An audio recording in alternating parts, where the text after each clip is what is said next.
Morning বন্ধুরা, কেমন আছো তোমরা? সবাই ভালো আছো তো? লাইফস্টাইল উইথ টিঙ্কুর পক্ষ থেকে সবাইকে ওয়েলকাম করছি। আবার আমার পুনরায় আমার জায়গায় চলে এসেছি, কারণ আজকে জামাই ষষ্ঠী। তৃষা আজকে জামাই ষষ্ঠীতে বাপের বাড়ি যাবে, ওই জন্য আজকে ছুটি নিয়েছে। আর আমারও তো আজকে ষষ্ঠী আছে, খাওয়া দাওয়া আমার কিছু নেই, আর যার জন্য দাদাকে বলেছিলাম একটু চিকেন এনে দাও। আর চিকেন স্টু খেতে না দাদা খুব ভালোবাসে, জানো তো, খুব ভালোবাসে দাদা চিকেন স্টু খেতে। তা বলেছি যে তোমাকে চিকেনের অল্প করে স্টু করে দিই, বরঞ্চ তুমি খেয়ে নাও। আর আমি একদম চিকেনের স্টু খেতে পারি না, যেটা হচ্ছে যে চিকেনের স্টু খেয়ে ওই একই তো চিকেন মিকেন খাই না, গন্ধ লাগে। তারপরে ওই স্টুতে যেন আমার ভাল লাগে না, ওই সেদ্ধ সেদ্ধ। তা আজকে বললাম যেহেতু আমার আজকে খাওয়া নেই, তুমি খেয়ে নাও, আর আমি যা হোক একটু কিছু করে খেয়ে নেব। তা কালকে নিরামিষে করেছিলাম, ফুলকপির তরকারি আছে, কখনো ভাবছি সেটা দিয়ে একটু পরোটা করে খেয়ে নেবো, আবার কখনো ভাবছি এই গরমে কিচ্ছু ভালো লাগছে না, ফলার খাবো। আবার ফলার খেলে কি হবে, আমটা না হলে ফলার ভালো লাগে? সে নয় একটা কলা আছে, একটুখানি আম, কিন্তু ডাক্তারকে না জিজ্ঞেস করে আমটা খেতে পারছি না, কারণ আমার তো চলবে না এইসব খাওয়া। সে নানান রকম সমস্যা দেখছি, আগে দাদারটা শেষ করি।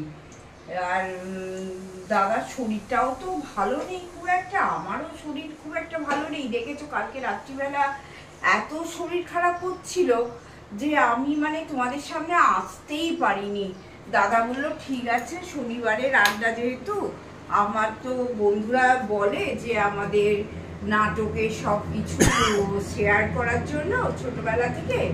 তা আমি যে অফিস ক্লাবে এত নাটক করতাম, তা সেই নাটকের কিছু গল্প করি বন্ধুদের সঙ্গে, মানে সবটাই জানানো আর কি, আমাদের লাইফে কি চললো, হচ্ছে না হচ্ছে, কি হয়ে এসেছে এতদিন।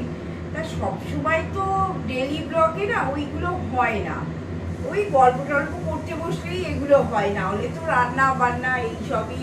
আগে তো প্রচুর রান্না করতাম, তোমরাও দেখেছো, নানান রকম ভালো ভালো পদ। আমরা তো খুব একটা হোটেল মোটেলে খেতে পছন্দ করি না, সেই তন্দুর রুটি থেকে নানান রকম কেক থেকে চিকেনের নানান রকম আইটেম থেকে সমস্ত দেখিয়েছি।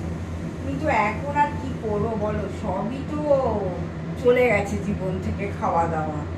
এই কিছু না, তোমরা সবাই স্টু করতে পারো, আমি আর দেখাচ্ছি না। একটুখানি সব ফোড়ন টোড়ন দিলাম, একটু পেঁয়াজও ফোড়ন দিলাম, একদম হালকা করে করবো কারণ দাদার শরীর ভালো নেই।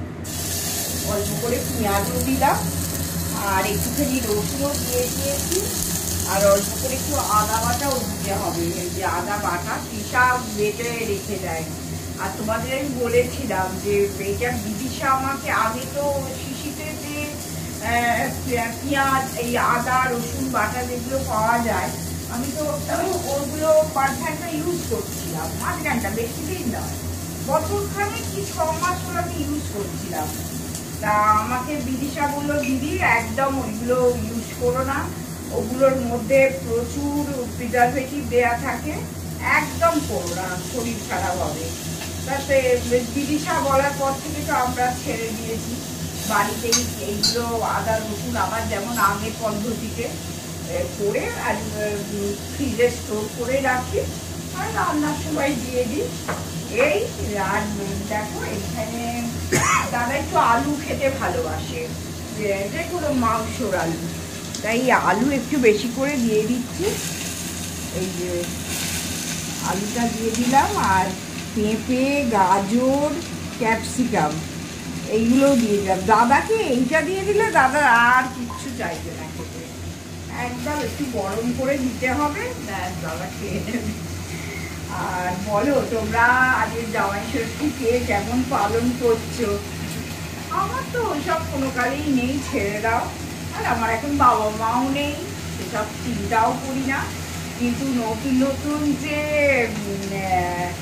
এরা মানে যাদের নতুন নতুন বিয়ে হয়েছে, তাদের কিন্তু দারুণ বলো জামাই ষষ্ঠীটা, সব সেজে গুজে যায়, আমার দেখতেও ভালো লাগে জানো, কি সুন্দর সেজে গুজে সব বাপের বাড়ি যায়, ভালো লাগে দেখতে। তা তোমরাও নিশ্চয়ই আমার কিছু বন্ধু নিশ্চয়ই তারা বাপের বাড়ি আজকে যাচ্ছ। আবার কালকে দাদা জানো মাংস তারপরে একটু ফলমূল আনতে গেছে, তা দোকানের যারা বিক্রি করছে তারা বলেছে এখন ধীরে ধীরে কেউ জামাই ষষ্ঠী করে না, এখন সব জামাই ষষ্ঠী হয় অন্য দিনে। তা কালকে লিচুর দাম হচ্ছে 350 টাকা কেজি। তা যাই হোক, তোমাদের সঙ্গে একটু গল্প করলাম, আবার আসছি।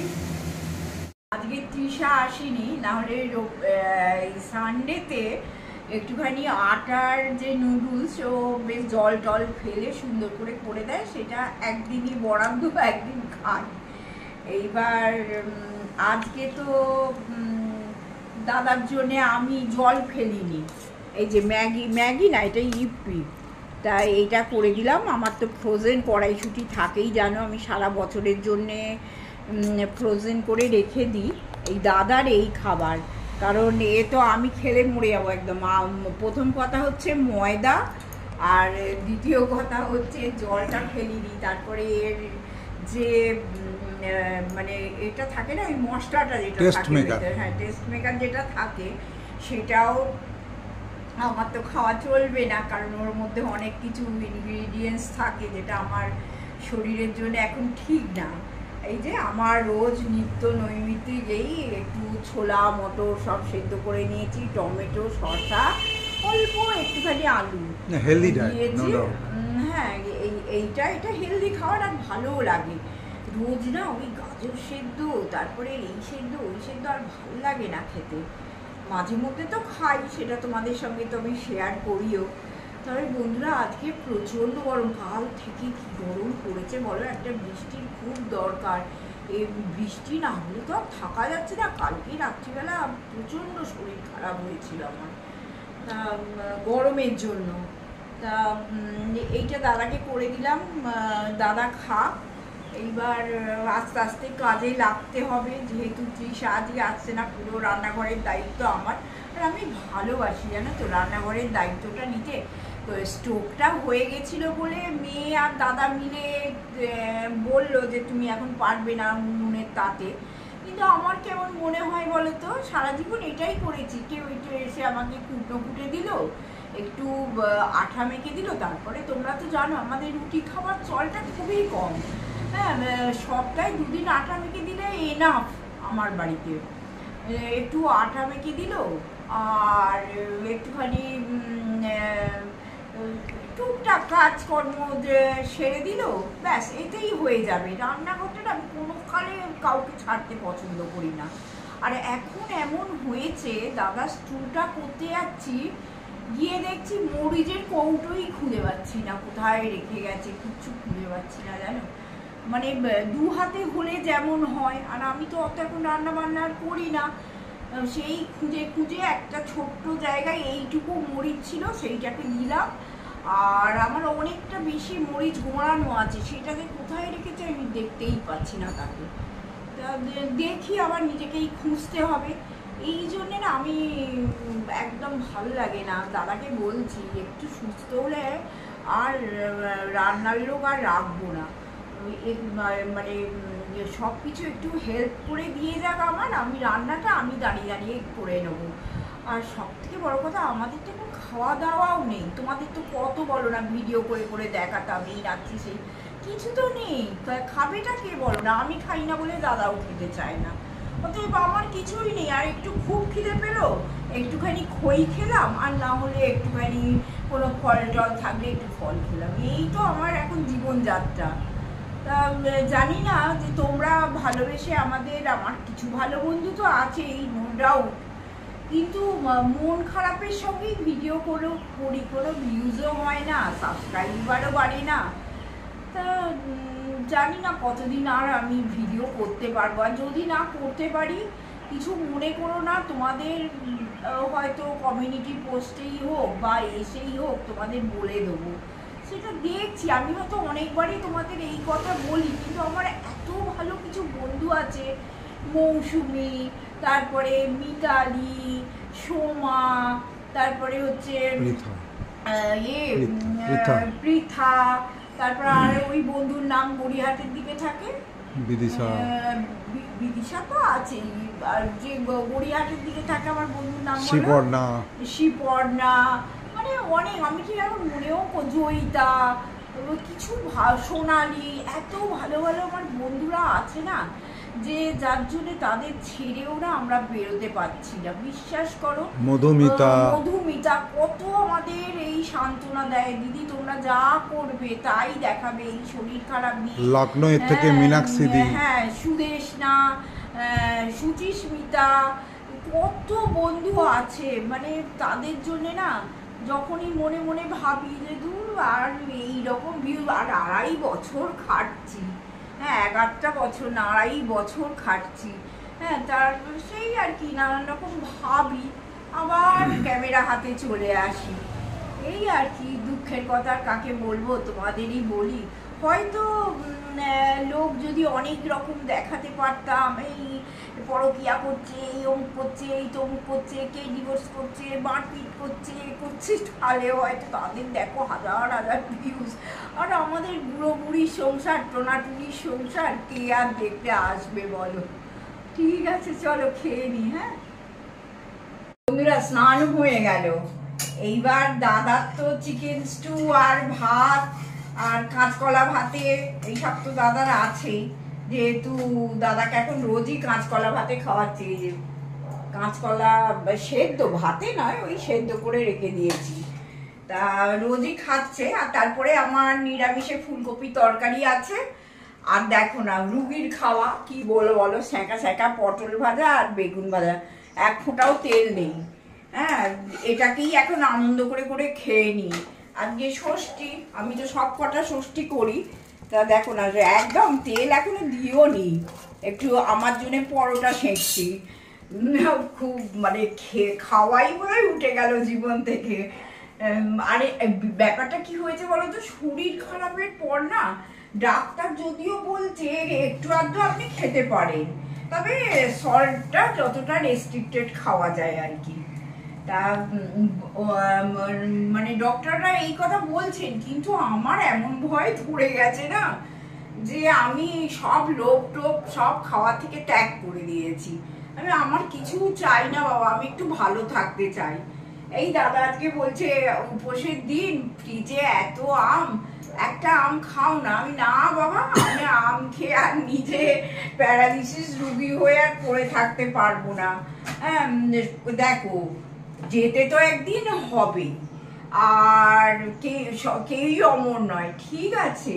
আবার একটা স্টেপ আমি মানে এগিয়ে গেছি অলরেডি, তা নিজে যদি না একটু সাবধানে থাকি, ঠিক আছে। এইখান থেকে আর এইটুকু স্বাদ নেবে গেলে তো সবই একই খাওয়া। আমাকে জোর করো না, তোমাকে আমি যদি আম খাও, দাদা সকালে আম খুব একটা খেতে চায় না, ওই ডিনারে খেতে চায়, আমি কেটে দিচ্ছি, আমাকে জোর করো না। এই তা তোমাদের দেখিয়ে দিলাম। অ্যাকচুয়ালি কি বলতো, আজকে তো আমি রান্না করছি, যতটুকু করছি মানে রুগীর বাড়ি হিসেবে যতটুকু রান্না করছি আর কি, হ্যাঁ ততটুকুই আর কি আমি তোমাদের দেখাবার চেষ্টা করছি। এবার নিজে যদি কিছুই না রান্না করি, তাহলে তোমাদের দেখাবোটা কি বলো না। আজকে নিজেই আমি ময়দা না আটাটা মাখলাম, তার কারণ হচ্ছে যে না মাখলে তো একটু এটা জ্বালিয়ে দাও তো, চিমনিটা না মাখলে তো খেতে পাবো না। প্রথম ভাবলাম ডালিয়া খিচুড়ি করে খেয়ে নিই, আর কিছু ঝামেলা নেই। ও বাবা, ডালিয়া খিচুড়ি তো এই প্রচন্ড গরমে খিচুড়ি খেলে তো মরেই যাব, তার থেকে বাবা 2টো পরোটা করে নিই। আমি একটু আটা ময়দা এইসব জিনিসগুলো খেতে ভালোবাসি, তা বরঞ্চ আমি ভালো করে খাবো আনন্দ করে। আগে তো সব মিষ্টি ফিষ্টি উপোস মানেই অনেক কিছু আসতো, এখন তো সবই বন্ধ হয়ে গেছে। আগে উপোস মানেই দাদা এত মিষ্টি নিয়ে আসতো জানো, আর আমি মিষ্টি খেতে তো খুব ভালোবাসি। মানে এখন আর দোকানের দিকেও তাকাই না, আমি যে বেরোই মিষ্টির দোকানগুলোর দিকেও আমি আর তাকাই না। তাকালেই জানবো আমার লোভ লাগবে, না তাকিয়ে মনটাকে ঘুরিয়ে নিয়ে চলে যাই। তবে একটা জিনিস হচ্ছে, যখন আমি পাশ দিয়ে যাই তখন দাদাকে ইনসিস্ট করি যে তুমি কি খাবে না মিষ্টি একটু, দাদা মুখের উপর বলে দেয় যে না আমি খাবো না, হয়ে গেল। মানে দাদা যদি খায় আমার আত্মার শান্তি হবে, যেন যেন মনে হয় আমি খাচ্ছি। তা জানি না আজকে ভিডিওটা কতটা হলো, তোমাদের দেখিয়ে দিলাম। যদি সময় থেকে থাকে বিকেলবেলা আসবো আবার।